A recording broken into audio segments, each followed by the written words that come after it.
Before this video begins, I feel like it's only appropriate to open it up with a hug. I'm so sorry.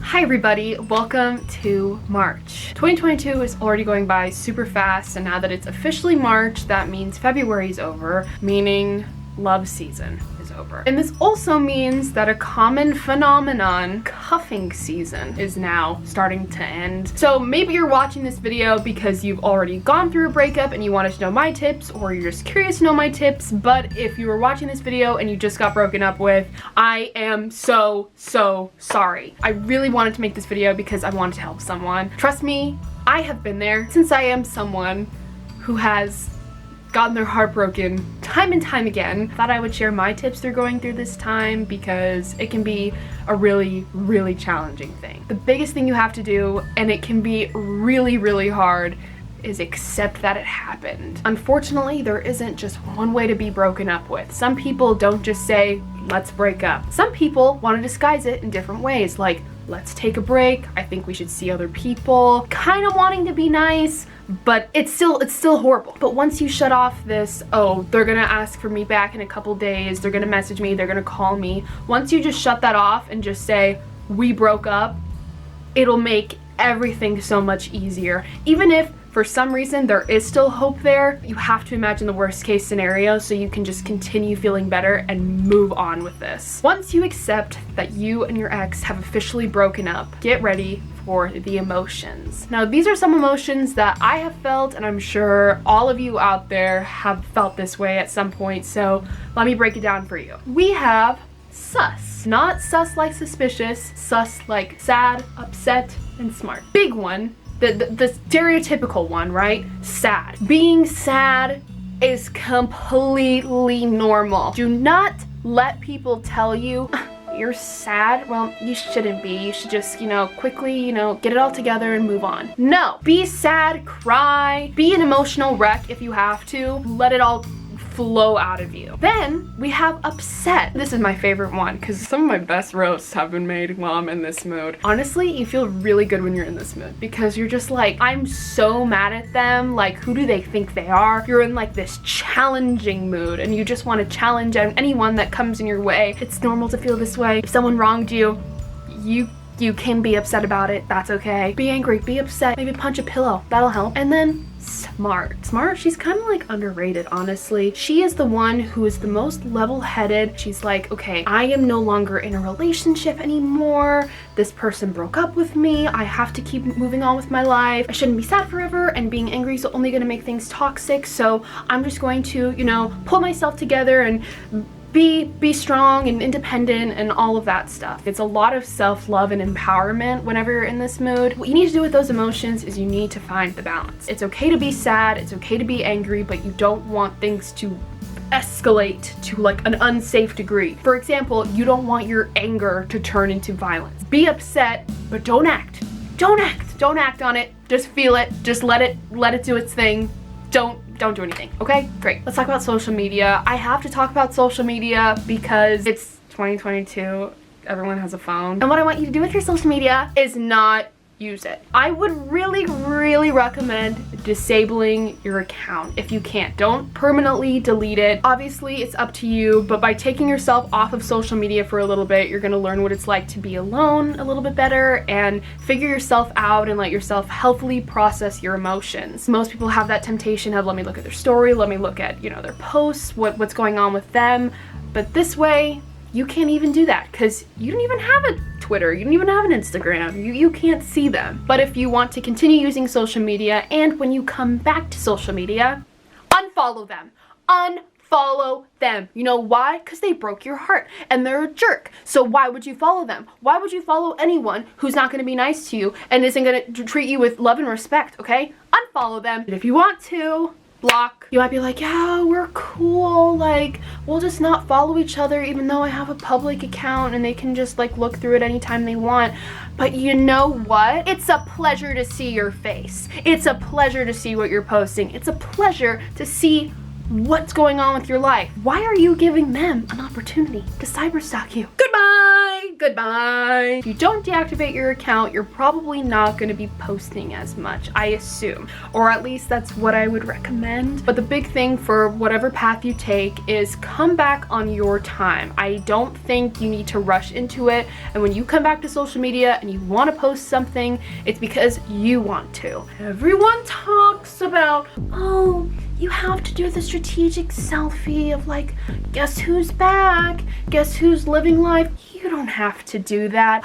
No matter what, it's gonna be a little strategic, but don't do it for them, do it for yourself to be like, look at me where I am right now. The last thing I wanna touch on social media, and maybe you won't agree with me, is having posts with your ex on your account. Obviously, I would recommend taking some of them down, especially if it's like, oh, sugar baby honey bunches of oats with oat milk and kisses. I love you so much. Happy birthday. Heart, heart, heart, heart, heart. You don't need that anymore. But if there's another photo that they just happen to be in, but it's something more retaining to you, don't delete it because it's your memories, not theirs. I mean, they just happen to be there, but it's about you, not them. But it's up to you. If you want to delete everything, you can, but it's also okay to leave some. Whatever you want. The next thing I want to talk about is taking care of yourself. There have been times when I've been so sad where the flavor of even just my own saliva has been the most disgusting thing. Please do your best to try to eat because otherwise it's just going to weaken your body. And I need you to be drinking water. Everyone says it, drink water. The importance of drinking water during a sad period is more important though because you're losing a lot of water because you're crying. The more you cry, the faster you're gonna dehydrate, so make sure you're giving yourself more water. Even if you're just gonna cry it right back out, try to drink water. Another thing that I have experienced is not being able to sleep because I'm so sad or so anxious. It's awful because you want to sleep, you can feel that your body is tired, but you just can't do it because when you close your eyes, all you can think about is what happened to you. I would recommend trying to take naps throughout the day. I get that, you know, we all have very different busy schedules, but if you happen to have a day off, take the time to lay on the couch and watch movies all day. It's okay because you need to be giving your body rest if you aren't sleeping. Also, do not keep all of your thoughts in your head. Find someone to talk to. That's a very big thing, whether it's your parents, whether it's your friends, whether you need to go to therapy. Find someone. If you don't feel comfortable talking about your feelings out loud with someone, or if you don't really want to, a really easy solution to that is journaling, writing it all down on paper. The reason I prefer talking to people rather than journaling though is because being able to talk to someone, they're gonna be able to, first of all, see that you're not doing well and they're gonna be checking in on you, which is very important because at this time you might not be fully capable of taking care of yourself. But since you are giving specific information to your situation, they're going to give advice catered to you. I'm giving general advice, but each breakup and each person are different. And now let's talk about moving on and getting over. One of the best ways to get over someone is to go through the stuff they have given you. Now this can be a really painful process, but it also is going to be a very relieving process. And this relates to my opinion on what I was saying with deleting pictures on social media and stuff. I think it is okay to keep some stuff, but I would say out of sight, out of mind. Don't have anything they gave you on display anymore. That's kind of weird. A really big thing to keep in mind during this entire process, focus on yourself. Focus on what you need, focus on how you are feeling, focus on your social media, not theirs, and focus on how you're going to move on from this. Something I would recommend is doing a really nice, relaxing self-care day. You may have been in sweatpants for the last couple days. You may have not shaved your legs. You may have not done your skincare. You may have not brushed your teeth.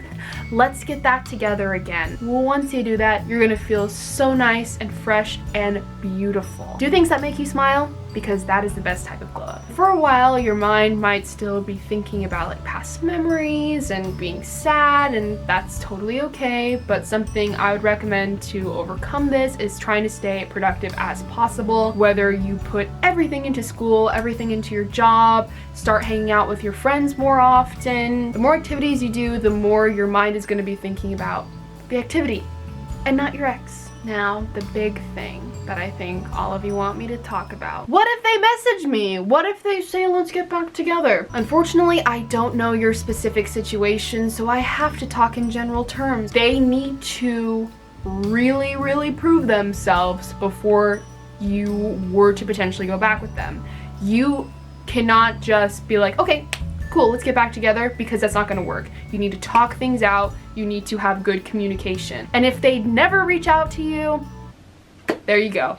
There's your answer. Do not go to them. Let them come to you, if anything. A lot of people disagree with my opinion on this. Forgive and forget is the most toxic, worst advice you can give anyone. If someone does you wrong, you never have to forgive them. You never ever have to forgive someone that hurts you, okay? Don't let anyone tell you otherwise. What you can do is just move on with your life and not think about it. Remove that person from your life and you're gonna be happier, but you don't necessarily have to forgive them. Also, if you do forgive someone, why on earth would you forget what they did to you? Why? The saying, forgive and forget, and fool me once, shame on you, fool me twice, shame on me, do you see the issue? They say different things. Even if you make amends with someone, just know they did do that really bad thing that one time. They did break up with you. If you get burned a second time, you have all of these other reasons to dislike them. And the last thing I will say is, if you're really having a hard time getting over your ex, picture them ugly. We all think, you know, our significant other is attractive, but there's always gonna be those times where deep down in you, you had this feeling of, they don't look very good right now, or that thing they do is terribly cringy. And you didn't say anything because you had all these other pros. Well, now you don't have any of those pros, and you can really harness those feelings and be like, you know what? When you wore that Hawaiian shirt, you didn't look good. You thought you were being funny and ironic, but you didn't. Ooh, yeah, that yellow sweatshirt that you gave to me because it didn't look so good on you. I agreed with my dad when he said you looked bad. Do you remember that giant pimple you had that I said nobody would notice? I noticed. It was really disgusting. Did I do that? And do this. Picture them falling out of a hammock. You know why? Because most people fall out of hammocks, and they look incredibly ridiculous when they do that. Ooh, you took a tumble? Yeah, well, you deserved it, because you broke their heart. Again, I am so sorry if you are heartbroken right now, but I really hope my tips can help get you through this difficult time, and I know you're gonna overcome this, because your ex, they're done, okay? Shout out to your ex, alright? Be sure to like this video if you enjoyed my tips, and dislike it if you think what I was saying was complete nonsense and you're gonna message your ex anyway. Subscribe if you want to see more videos that I make in the future. Thank you all for watching. You're gonna get through this. I believe in you, and as always, have a magical day.